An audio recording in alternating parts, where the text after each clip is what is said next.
इस क्वेश्चन से काफी सारे स्टूडेंट्स को डर लगता है, लेकिन आज मैं इस डर को खत्म कर दूंगा। सीधे क्वेश्चन स्टार्ट करेंगे। 4 पार्ट है प्रूव करने के लिए। हम सबसे पहले पहला पार्ट प्रूव करेंगे। गिवन क्या क्या है मैंने ऑलरेडी यहाँ पे लिख दिया है आपके लिए। ठीक है, देखिए सबसे पहले हम ये वाला चीज नहीं लिखेंगे क्योंकि हमें पहले पार्ट में इसकी जरूरत हमें नहीं पड़ रही है। हम ये लिखेंगे, हम लिखेंगे ए एम बराबर में पी एम यानी गिवन। फिर हम लिखेंगे डी एम बराबर सी एम यानी गिवन। देखिए दो चीजें तो हमें इसमें पता है क्योंकि दोनों गिवन है और ये हमें लिखना नहीं है। ठीक है, इसलिए हम ये वाला एंगल इसके बराबर दिखा देंगे अपोजिट एंगल के नाम से। ये भी एम है और ये भी एम है, तो हम लिख देंगे एम बराबर में एम। ठीक है, अब जो ये वाला एम है हमारा, इसकी एक लाइन जा रही है डी पे, तो यहाँ लिख देंगे डी, और एक लाइन आ रही है इसकी बी पे, तो यहाँ लिख देंगे बी। जो ये वाला एम है हमारा, इसकी एक लाइन जा रही है ए पे, तो यहाँ लिख देंगे ए, और इसकी एक लाइन आ रही है सी पे, यहाँ लिख देंगे सी। यहाँ लिख देंगे हम वर्टिकली अपोजिट एंगल। ठीक है, वर्टिकली अपोजिट एंगल। तो बाय दो साइड हो गया, एक एंगल हो गया, आपका ये वाला आंसर आ गया।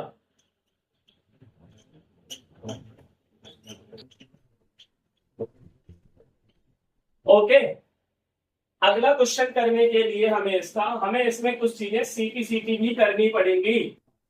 ठीक है, क्योंकि तभी हम अगला पार्ट कर पाएंगे। अगर हमने सीपीसीटी नहीं किया अभी इसका, तो हमें अगला पार्ट करने में दिक्कत आएगी। सीपीसीटी में क्या करूंगा, जब मैंने आपको बताया जब दो ट्राइंगल हमारे इक्वल हो जाते हैं किसी भी तरीके से, तो हम उसमें किसी भी पार्ट को बराबर मान सकते हैं सीपीसीटी से। चाहे हम इस पार्ट को इसके बराबर माने, चाहे हम इस पार्ट को इसके बराबर माने, चाहे हम इस पार्ट को इसके और इस पार्ट को इसके बराबर माने, हम किसी भी चीज को बराबर मान सकते हैं अगर हमारे दो ट्राइंगल सीपीसीटी हो गए हैं तो मैं फिलहाल इस क्वेश्चन में इस वाले पार्ट को इसके बराबर मानने वाला हूं।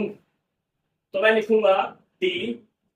अब डी की एक लाइन आ रही है बी पे और एक आ रही है एम पे, तो यहाँ हो गया बी और यहाँ हो गया M.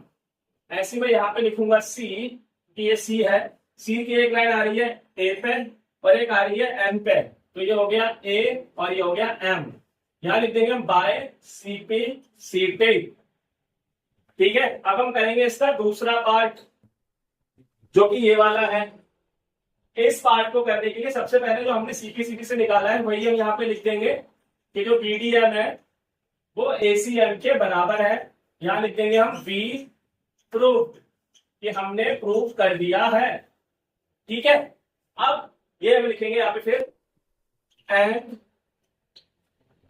Both and BDM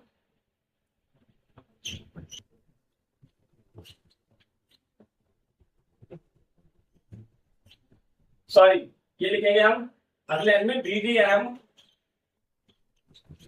and ACM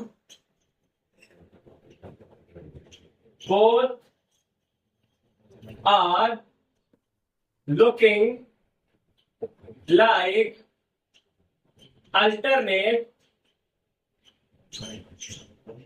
interior angle। ठीक है, ये हम लिखेंगे यहां पर क्योंकि देखने में दोनों हमें अल्टरनेट लग रहे हैं। उसके बाद में इतना लिखने के बाद अगर ये दोनों अल्टरनेट है तो हम लिख सकते हैं कि जो बीडी है वो पैरेलल है इसी के।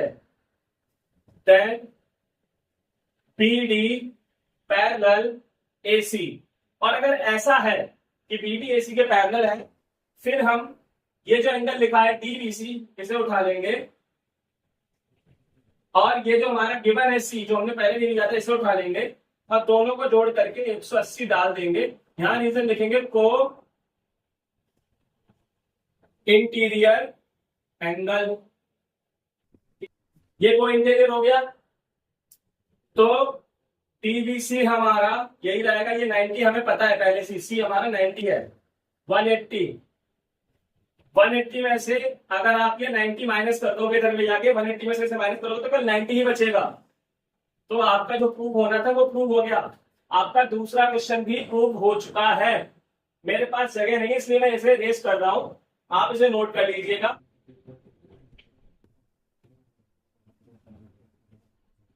अब इस क्वेश्चन को हमें प्रूव करना है थर्ड वाले को। अभी हमने जो सेकंड किया था उसमें हमारा क्या आया था, हमारा आया था डी बी सी, हमारा 90 आ गया था।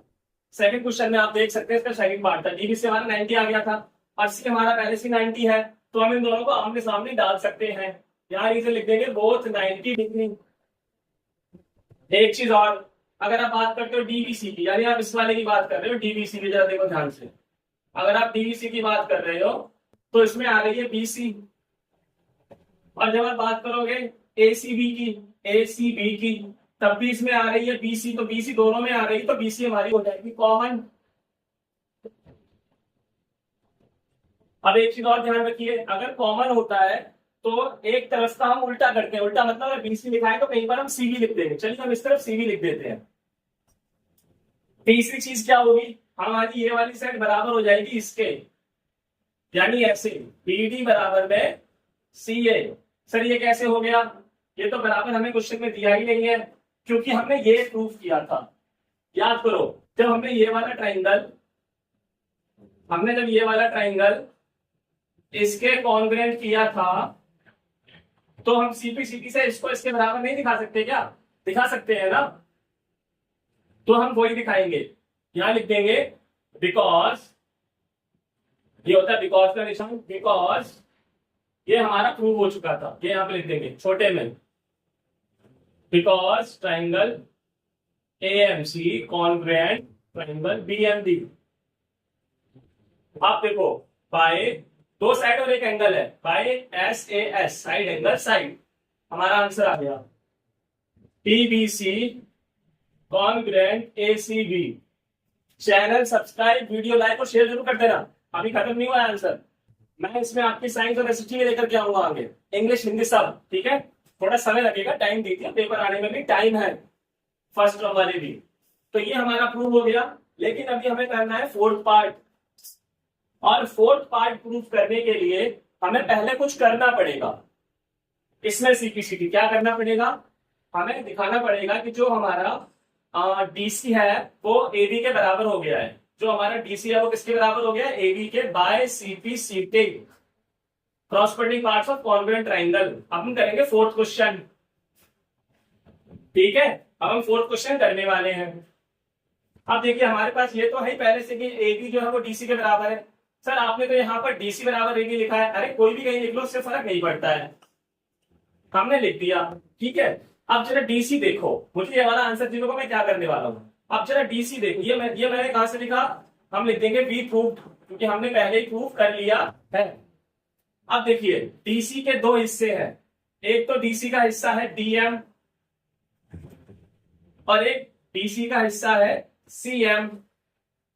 अगर मैं इन दोनों को ऐड कर दूं तो मेरा डीसी बन जाएगा ना, बोलो ना, बन जाएगा। इसे मैं ऐसे ही छोड़ दूंगा। फिर आपको ये तो पता ही है कि जो डीएम है वो सीएम के बराबर है, क्यों, यहां दे रखा है, देखिए पहले से क्वेश्चन में, तो मैं यहां पर भी सीएम लिख दूंगा और ये मैं सीएम ऐसे ही उतार दूंगा। मैंने ऐसा क्यों किया, क्योंकि डीएम बराबर सीएम, ये हमें गिवन है पहले से ही, और मुझे आंसर में बस सीएम चाहिए, मुझे डीएम नहीं चाहिए, इसलिए मैंने यहां भी सीएम लिख दिया, तो मेरे पास हो गए दो सीएम। अब जब यहां पर ये दो है, इधर आएगा तो डिवाइड हो जाएगा, तो सीएम बराबर में 1/2 AB। हम डिवाइड को ऐसा लिख सकते हैं, और हमारा प्रूव हो गया, आपका आंसर खत्म हो गया।